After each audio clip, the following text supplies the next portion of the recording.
ഉണ്ണീശോയുടെ ചങ്സിന് സ്തുതിയായിരിക്കട്ടെ. ഇന്ന് ക്രിസ് സഫാരിയുടെ 14-ാം ദിവസമാണ്.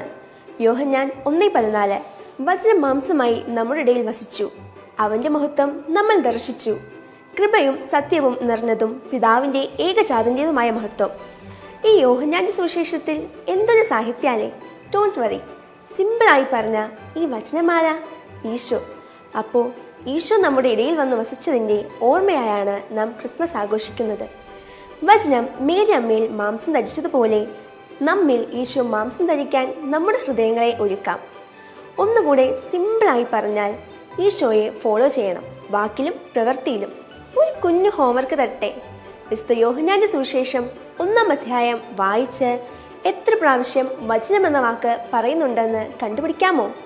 അപ്പോൾ എല്ലാ ചങ്സിനും അഡ്വാൻസ് ഹാപ്പി ക്രിസ്മസ്.